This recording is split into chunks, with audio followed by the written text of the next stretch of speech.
Hey, Joe Gilder here from HomeStudioCorner.com. Chalk this one up to something I haven't really done in a real-world session yet, but it is on my list of things I'm absolutely going to try.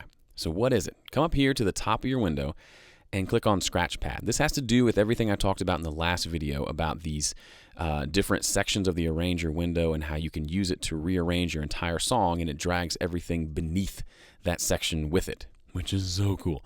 But if you want to try things out, come over to the Arranger window. So let's say we're thinking about nixing this first chorus. There's a half chorus there. We're not sure we want to keep it. We click on everything and drag it over here.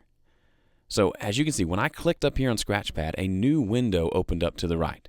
It's the same. It's got all the same tracks. It lines up the same as one over here, but it's not actually a part of your song. It is a completely different, it's almost like you have two songs open, and they are independent of each other, as you can see. So I can come over here and I can mess with this as much as I want. I can say, let's see what happens if we go straight from verse 1 into verse 2 and then the half chorus. And we can play through it and we can see. We can say,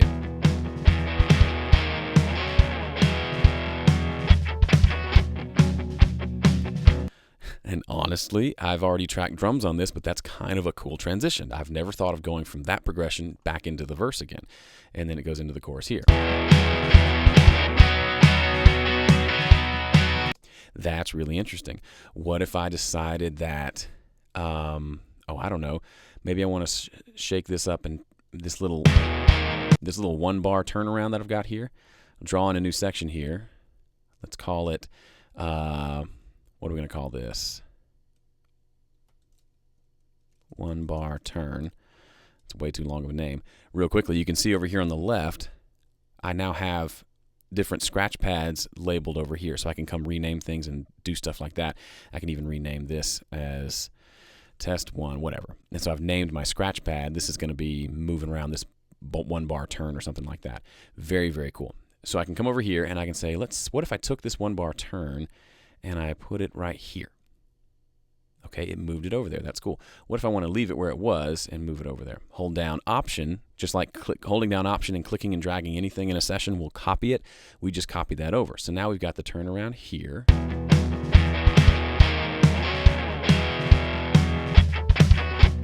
So that turnaround happens again at the end of this section. What if we did it twice? Well, we just added one here. Let's see how it sounds.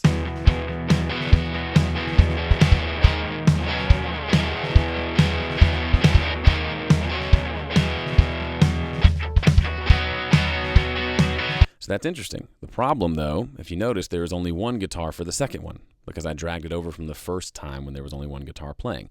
Well, we don't want to do that. So let me undo that. Let's take this whole section and delete it. Delete. Yeah. Now I hit delete. Now they're all gone. Select this. I'll just come create a new section here. Duplicate that. Okay. Bring this chorus back to line up. Now it should do what I want it to do.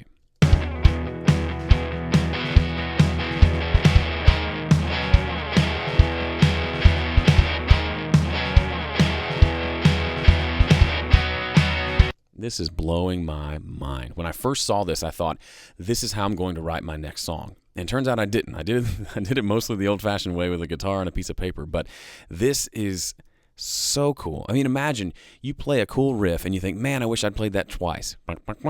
Twice. And that's even if you just recorded one guitar part, then yeah, you can do this just with simple basic editing.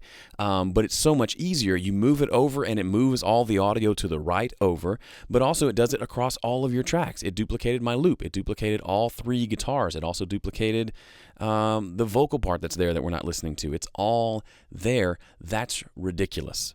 And it's such a cool creative tool for writing, or if you're doing remixes or something that involves you rearranging things, or you've got a project where you've got an album version and you need to edit down to a radio version. This makes that process stupid easy and way more creative. In the past, with a typical just standard editing, you had to group all the tracks, you had to find an edit point, and then cut everything in the right spot, and then move everything back, make sure they're all grouped, and you grabbed all the pieces of audio, got them in the right spot, then go find the individual crossfades on each section, and then make sure it all works. And then you do all that work just to find out if that's the right edit. Here, literally, you can just start clicking and dragging stuff. you can go nuts. And which is what I've done in this session, and I realize I've not saved a copy of this, so I might have messed up my actual song, but I haven't really. I'm just kidding. That's just a scratch pad. My song is still fine over here. It's been untouched, which is super cool. So anyway, I just wanted to share some of those with you. This is, if you can hear the excitement in my voice, this is a really, really cool thing. I don't know if other systems have it. I really don't care. I'm excited that it's here in Studio One, and I'm going to exploit this thing. Just give me some time. Okay, I'm Joe Gilder from HomeStudioCorner.com. If you want more free Studio One videos, check out my YouTube channel. There's a playlist there, Home Studio Corner, or go to HomeStudioCorner.com/PreSonus, and it's all there waiting for you.